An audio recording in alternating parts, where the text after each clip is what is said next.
নিদ্ৰা হওক, তেতিয়াও কোনোবা এজন অন্তৰ্যামী ৰূপে আছে। উপদ্ৰষ্টা অনুমন্তা চ ভৰ্তা ভোক্তা মহেশ্বৰ পৰমাত্মা ইতি চাপ্যুক্ত দেহে অস্মিন পুৰুষ পৰ। 13 অধ্যায় 12 নম্বৰ শ্লোক গীতা। অন্তৰ্যামী ৰূপে তেতিয়া যিজন হৃদয়ত থাকে। আৰু যিসকল সন্ন্যাসীয়ে নিৰ্গুণ নিৰাকাৰ ব্ৰহ্মক উপাসনা কৰে, তেওঁলোকে সমাধিত যাক দেখা পায়, সেইটো অৱস্থাটো যিজনক পায় এই চাৰিওটা অৱস্থাত। কোন চাৰিটা? জাগ্ৰত, স্বপ্ন, গভীৰ নিদ্ৰা আৰু সমাধিত। এই চাৰিটা অৱস্থাত যিজন থাকে। আৰু কোনজন ঈশ্বৰ, কোন আমাৰ আৰাধ্য? সচেতন কৰা দেহ প্ৰাণেন্দ্ৰিয়ক। কোন দেৱৰ ক্ষমতা আছে? তেওঁলোকে নিজেই প্ৰলয়ৰ সময়ত চব এৰিব লাগে। ব্ৰহ্মা পৰ্যন্ত নাশ হয়। যেবে এক শত হুৱে বৰিষ ব্ৰহ্মাৰ ব্ৰহ্মাকো কৰন্ত তেবে ঈশ্বৰে সংহাৰ। ব্ৰহ্মাও বাচি যাব নোৱাৰে, বাকী দেৱ দেৱতা কোন? আল্টিমেটলি কোনো ঈশ্বৰৰ বিনে কাৰো ক্ষমতাই নাই। এবাৰ দেৱতাসকলে অসুৰৰ লগত বিৰাট জিকি পেলাই গৈ নিজে মৌজ মস্তি কৰি আছে। তেনেকুৱাতে প্ৰভু ভগৱন্তই এটা বিৰাট যক্ষৰ আকাৰ, বিৰাট এটা বৃহৎ ৰূপ এটা লৈ তেওঁলোকৰ অলপ দূৰত থিয় হৈ গ'ল। ইন্দ্ৰই প্ৰথমতে অগ্নিক পঠিয়ালে, অগ্নিদেৱ যোৱাচোন এজন কোন সুধি আহা। অগ্নিদেৱ গৈ যোৱাৰ লগে লগে সুধিলে যে তুমি কোন? আৰু এই যক্ষৰূপী ভগৱানে সুধিলে যে তুমি কোন? বোলে মই অগ্নি। কি কৰিব পাৰা? মোৰ ইমান শক্তি আছে যে মই গোটেই জগত জ্বলাই শেষ কৰি দিব পাৰোঁ বোলে। ইমান পাৱাৰ, ইমান শক্তি মোৰ। আচ্ছা, এই সাধাৰণ তৃণ এডাল দিছোঁ, বন এডাল, এইডাল তুমি পুৰি দেখুওৱা। আৰু অগ্নিয়ে সমস্ত শক্তি প্ৰয়োগ কৰিলে, কিন্তু বনডাল, সাধাৰণ এডাল তৃণ পুৰিব নোৱাৰিলে। আৰু আহি ইন্দ্ৰক ক'লে যে দেৱৰাজ মই গম নাপালোঁ তেওঁ কোন। তেতিয়া ক'লে বায়ুক পঠিয়ালে, বায়ু তুমি যোৱা। আৰু বায়ু যোৱাৰ লগে লগে সুধিলে ভগৱন্তই তুমি কোন? মই বায়ু। কি কৰিব পাৰা? গোটেই জগত মই শুহি আনিব পাৰোঁ। আচ্ছা, ইমান শক্তি, এই বনডাল লৰাই দেখুৱাচোন তিলমান। আৰু সমস্ত শক্তি লগোৱাৰ পাছতো সামান্য এটুকুৰা বন লৰচৰ কৰিব নোৱাৰিলে।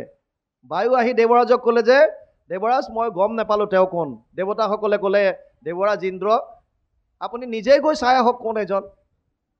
আৰু ইন্দ্ৰ যেতিয়া গ'ল, লগে লগে তেওঁ তাৰ পৰা অৰ্ধধাৰ হ'ল আৰু তেওঁৰ মায়াত এগৰাকী স্ত্ৰী ৰূপ ধাৰণ কৰি মায়া শক্তিটো ৰাখি থৈছে। দেৱৰাজক সুধিলে এতিয়া যে ইয়াত আছিলে এজন কোন?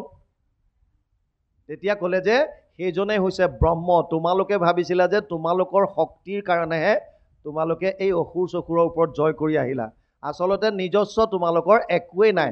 তাৰ মানে দেৱতাসকলকো যিজনে শক্তি দিয়ে, যিজনে প্ৰত্যেক জীৱক সচেতন কৰি ৰাখে, যিজনৰ কৃপাত আমি জীৱন্ত অৱস্থাত থাকিব পাৰিছোঁ, সেইজন ঈশ্বৰৰ ওচৰত শৰণ লোৱাৰ কথা কৈছে। আৰু প্ৰহ্লাদে কৈছে সেইজন বিষ্ণুৰ চৰণ স্মৰণত পৰে পুৰুষৰ লাভ নাই।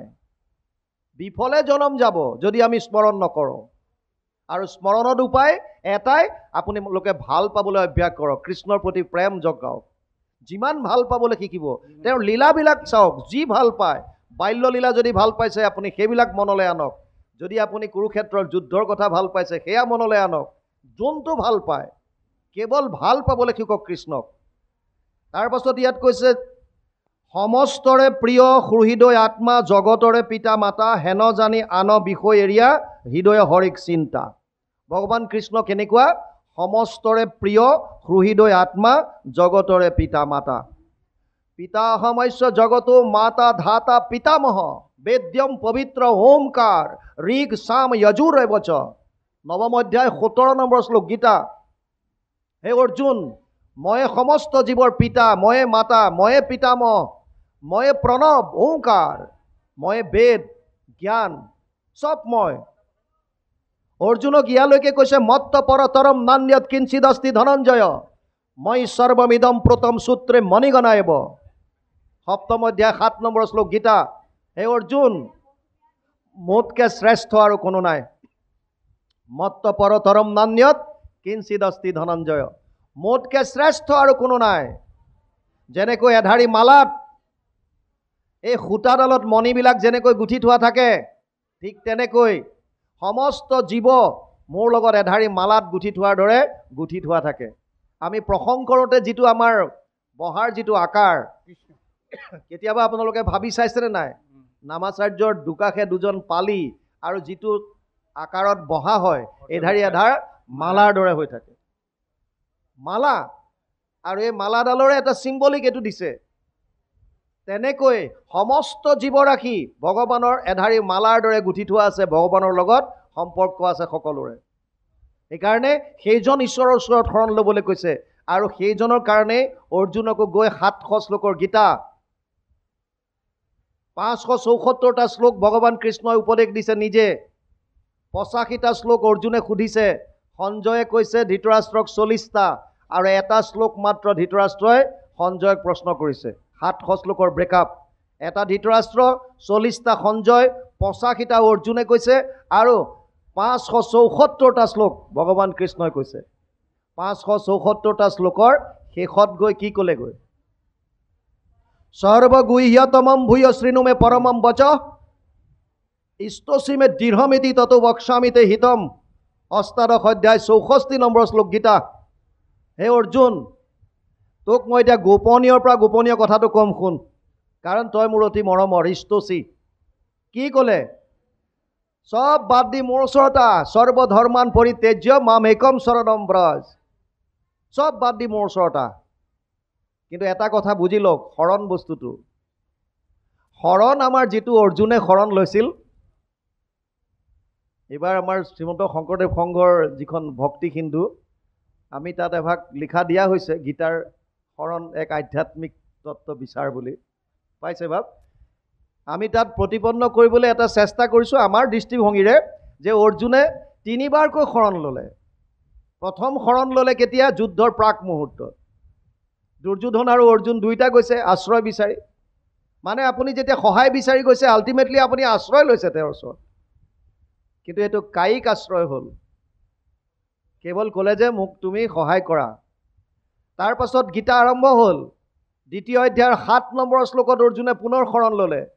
কাৰ্পণ্য দোষ উপহৃত স্বভাৱ পৃষ্ণামি ত্বম ধৰ্ম সম্মূঢ় চেতা যদ শ্ৰেয়স্যাত নিশ্চিত ব্ৰূহিতন্মে শিষ্যস্তে হম স্বাধিমাম ত্বম প্ৰপন্নম। তোমাৰ চৰণত আহিলোঁ, তোমাৰ শিষ্য, এতিয়া মোক উপদেশ দিয়া। কিন্তু এইটো কেৱল বাণীৰ। কিয়? তাৰ পিছতে ক'লে যে মই যুদ্ধ নকৰোঁ। যদি তুমি শৰণ লৈছা, চাৰেণ্ডাৰ যেতিয়া হয়, টোটেল চাৰেণ্ডাৰ হ'ব লাগে, সম্পূৰ্ণ সমৰ্পণ। সম্পূৰ্ণ সমৰ্পণ হোৱাৰ পাছত আৰু তোমাৰ এইটো মই কৰিম, মই তোমাৰ চৰণত শৰণ ল'লোঁ কিন্তু মই এইটো নকৰোঁ, এইবিলাক নাচালে। কিন্তু পৰন্তু এইবিলাক কাম নাই। সমৰ্পণ যেতিয়া হ'লা, চাৰেণ্ডাৰ যেতিয়া কৰিলা, তোমাৰ কাম শেষ। এতিয়া যিজন আশ্ৰয়দাতা সেইজনে ক'ব, তেওঁৰ মতে চলিব লাগিব। আৰু এইটো গৈ কেতিয়া কৰিছেগৈ? যেতিয়া 66ত ক'লেগৈ, 8 অধ্যায় সব বাদ দি মোৰ ওচৰত আহ।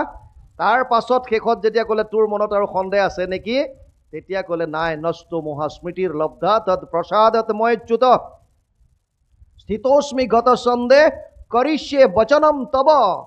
এতিয়া মই তোমাৰ মতে কাম কৰিম। মানে টোটেল চাৰেণ্ডাৰ শেষত গৈ লৈছেগৈ।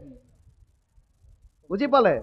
এতিয়া আমি যে শৰণ লওঁ, আমাক যদিও আমি কোৱা হয় কায়ো মনোবাক্যে, এটা বস্তু বুজি লওক, ইন্দ্ৰিয়ানি পৰান্যাহুৰ ইন্দ্ৰিয়েভ্য পৰম মন মনসস্তু পৰ বুদ্ধে যে বুদ্ধে পৰসস্তু স। 3য় অধ্যায় 42 নম্বৰ শ্লোক গীতা। তাত কৈছে শৰীৰতকৈ বলৱান ইন্দ্ৰিয়, ইন্দ্ৰিয়তকৈ বলৱান মন, মনৰ ওপৰত আছে বুদ্ধি, বুদ্ধিৰ ওপৰত আছে আত্মা, আকৌ আত্মাৰ ওপৰত আছে মায়া, মায়াৰ ওপৰত আছে ভগৱান। ভগৱানক পাবৰ কাৰণে মন বুদ্ধিৰ দ্বাৰা কেনেকৈ যাব? এতিয়া একেবাৰে ওচৰততো নাই, আত্মাৰ মাজতো মায়া এখন আছে, তাৰ পিছতহে ভগৱান। মন বুদ্ধি তিনিওটা, কায় মন বুদ্ধি যিকেইটা আছে বাণী, এই আটাইকেইটা বস্তু কিহৰ? মায়াৰ সৃষ্টি, 24 তত্ত্বৰ ভিতৰৰ বস্তু। আমি কায় মনোবাক্যে বুলি যে কওঁ, কায়টো শৰীৰ, মন আৰু বাণী তিনিওটা মায়াৰ হয়নে নহয়? 24 তত্ত্বৰ ভিতৰৰ। মায়াৰ বস্তু এটাই আপুনি দিব্য বস্তুত শৰণ কেনেকৈ ল'ব পাৰে? মায়া জ্বৰ, মায়াৰতো নিজস্ব শক্তিয়ে নাই। এই কথাটো আগতে বুজি লওক। আমি শৰণ লওঁ, কোনে শৰণ ল'বলৈ দিছে? তই মোৰ শৰণ ল। তই কোন আচলতে? মই আত্মা। কাৰণে মনলৈ ভাৱ সদায় আনিব যে মই আত্মা, মই শৰণ লৈছোঁ। এতিয়া কাৰ দ্বাৰা লৈছোঁ? মই মোৰ নিজৰ আত্মাই এই ইন্দ্ৰিয়সমূহৰ দ্বাৰাহে ভোগ কৰে। গতিকে মই কায়ো মনোবাক্যক তোমাৰ চৰণত লগাই দিছোঁ। এই ভাৱটো লৈ পেলাই যদি আপোনালোক শৰণ লয় তেতিয়াই আচল শৰণ হ'ব, তেতিয়া টোটেল চাৰেণ্ডাৰ হ'ব। মইহে শৰণ লৈছোঁ, মই বুলি কওঁতে শৰীৰটো নেকি? শৰীৰটো মোৰ বস্তু, মই আৰু মোৰ মাজত পাৰ্থক্য আছে। 24 তত্ত্বৰ দ্বাৰা গঠিত এইটো জড় শৰীৰ, আত্মাৰূপে মই আছোঁ ইয়াত। গতিকে মই আৰু মোৰ মাজত ডিফাৰেঞ্চ আছে। মোৰ বস্তুটো কেতিয়াও মই হ'ব নোৱাৰে। এইখন কাৰ গামোচা? মোৰ গামোচা। কাৰ চেলেং? মোৰ চেলেং। কাৰ হাত? মোৰ হাত। কাৰ শৰীৰ? মোৰ শৰীৰ। মোৰ শৰীৰটো মই হ'ব নোৱাৰোঁ কেতিয়াও। যেনেকৈ চেলেংখন মই নহয়, মোৰ চেলেং, তেনেকৈ এইটো মোৰ শৰীৰ। আমি কোৱাত ঠিকেই কওঁ, মোৰ গাটো আজি 2 দিন ধৰি ভাল লগা নাই, মোৰ শৰীৰটো বেয়া লাগি আছে, মোৰবোৰ কৈ থাকোঁ, কিন্তু বুজাত কি বুজো যে এইটোৱে মই। শৰীৰটোকে মই বুলি ভবাৰ কাৰণেই যত যিমান খেলি মেলি হৈছে। চেষ্টা কৰিব লাগিব, মই আচলতে শৰীৰটো নহয়, মই আত্মা। এই তত্ত্বটো বুজি লৈ আমি শৰণত আগবাঢ়িব লাগিব। তাৰপাছত ইয়াত কৈছে সমস্তৰে প্ৰিয় সুহৃদয় আত্মা, জগতৰে পিতা মাতা। এই আত্মা ভগৱান নিজে। আত্মা মামে বংশ জীৱলোকে জীৱভূত সনাতন। ৫ম অধ্যায় গীতা ৭ নম্বৰ শ্লোক। অহম আত্মা গুদাকেশ সৰ্বভূতাশ্ৰয়ে স্থিত। ১০ম অধ্যায় ২০ নম্বৰ শ্লোক গীতা। মই আত্মা, সমস্ত ভূতৰ হৃদয়ত মই বাস কৰিছোঁ। সেইকাৰণে ইয়াত কৈছে সমস্তৰে প্ৰিয় সুহৃদয় আত্মা, জগতৰে পিতা মাতা। ৯ম অধ্যায় ১৭ নম্বৰ শ্লোকত কৈছে যে ময়ে সকলোৰে পিতা, ময়ে মাতা, পিতামহ চব মই। তাৰপাছত কৈছে হেন জানি আন বিষয় এৰিয়া হৃদয়ে হৰিক চিন্তা। হেন জানি আন বিষয় এৰিয়া। বিষয় মানে 5টা জ্ঞানেন্দ্ৰিয়ৰ 5টা বিষয় আছে। ৰূপ, ৰস, গন্ধ, স্পৰ্শ আৰু শব্দ। এই 5টা হৈছে বিষয়। এইকেইটাই হৈছে মূল কালপ্ৰিত আমাক পাপ কৰ্ম কৰোৱাৰ। মূলতে এইটোৱেই। চাওক, চকুৱে প্ৰথমতে কিবা এটা দেখিলে। এজন মানুহ গৈ আছিল ৰাস্তাইদি, যাওঁতে ৰাস্তাৰ দাঁতিত এজোপা আম দেখিলে। এখন বাগিচা ধুনীয়াকৈ ভেটি থোৱা আছে, তাত আম দেখিলে ধুনীয়া। চকুটোৱে আমটো দেখি পেলাই, এতিয়া চকুৱেতো আমটো পাৰিব নোৱাৰে, গতিকে আল্টিমেটলি ভৰিকেইটাৰ সহায়ত আগবাঢ়ি গ'ল। ভৰিকেইটাটো ওচৰ পালেগৈ, এতিয়া ভৰিকেইটাইতো তাক ফৰমুটি মাৰিব নোৱাৰে, গতিকে হাতৰ সহায় ল'লে। হাতেৰে লাখুটি এডাল দি পেলাই আমটো পাৰিলে, হাতেৰে বুটলিও ল'লে, পিছে খাবতো সক্ষম নাই এতিয়া হাতৰ। এতিয়া হাতে কি কৰিলে, আনিলে ওচৰলৈ, ভাবিলে অকণ শুঙি চাওঁ কেনেকুৱা। নাকে গোন্ধটো লৈ ল'লে, বিৰাট ধুনীয়া, মিঠা আছে। বেচেৰাই শুঙিহে থ'লে, খাবতো নোৱাৰে। মুখে খালে, সোৱাদটো পালে কোনে? জিভাই। গোল বস্তু কললে পেটত। চকীদাৰে গম পালে, দেখিলে ক'ৰবাৰ পৰা, আচ্ছা ই মোৰ আম খালে। পিছফালৰ পৰা আহি মাৰিলে পিঠিত একোপ। পিঠিখনৰ কি দোষ আছিল? বেচেৰাই কোপ খালে পিঠিত। কিন্তু আপোনালোকে যদি চাই, পিঠিত যদিও কোপ খালে, চকু পানী ওলাইছে এইফালৰ পৰাই। মানে পানী কোনফালৰ পৰা ওলাল? এইফালে। দেখিছিলে কোনে? এইটোৱে ঘূৰি পকি তাতে আহিবগে। ঘূৰি পকি আল্টিমেটলি আহিবগে তাতে। গতিকে আল্টিমেটলি এতিয়া কৈছে বিষয়ৰ কামবিলাক বাদ দিয়া। বিষয়ৰ চিন্তা বাদ দি আমাৰ চিন্তা এটাই হ'ব লাগে যে যিজন ঈশ্বৰ হৃদয়ত বিৰাজমান হৈ আছে, আমি তেওঁক আৰাধনা কৰোঁ। আপুনি শাৰীৰিকভাৱে অসুস্থ হ'ব পাৰে, আপুনি অসুচিতাত ভুগিব পাৰে, আপুনি গুৰুগৃহত সোমাব নোৱাৰিব পাৰে। ভক্তি মাৰ্গত এটা আটাইতকৈ সুগম উপায় দিছে, সেইটো হৈছে মানসিক সেৱা। ইয়াতকৈ উত্তম ক'তো নাই। আপুনি যাব পৰা নাই। চাওক, সংসাৰৰ ক্ষেত্ৰত মানসিক চিন্তা কৰি থাকিলে আপুনি একো বস্তু নাপায়। আপুনি যদি শুই শুই ভাবি আছে যে মই ট্ৰেক্টৰখন লৈ পথাৰলৈ গৈছোঁ, হাল বাইছোঁ, এয়া মই কঠীয়া পেলালোঁ, মোৰ কঠীয়া ডাঙৰ হ'ল, মই ভুঁই ৰুলোঁ, এই পকিলে, মই ধান কাটি আনিলোঁ, ভাবি আছে শুই শুই। এই চোতালত বিৰাট ডাঙৰ ডাঙৰ মই মেজি বনাইছোঁ। বাহিৰত গৈ পেলাই যেতিয়া শোৱাৰ পৰা উঠি গৈ চাব যে একোতো নাই তাত। কিয়? কাৰণ ভাবিহে আছে মনত, তাৰ একোতো ফল নাপায়। কিন্তু ভক্তি মাৰ্গত ইয়াৰ টোটেলি বিপৰীত। ভক্তি মাৰ্গত কৈছে আপুনি বিচনাত শুই শুই আছে, কিন্তু মনেৰে যদি ভাবে মই শোৱাৰ পৰা উঠিলোঁ, মই স্নান কৰিছোঁ, মই গুৰুগৃহত সোমাইছোঁ, মই বন্তি গছ জ্বলাইছোঁ, মই এয়া শৰণৰ বস্তু কৰিছোঁ, মই ভজনৰ কাম কৰিছোঁ, মই ঈশ্বৰৰ সেৱা কৰিছোঁ, প্ৰভু ভগৱন্তৰ লীলা স্মৰণ কৰিছোঁ।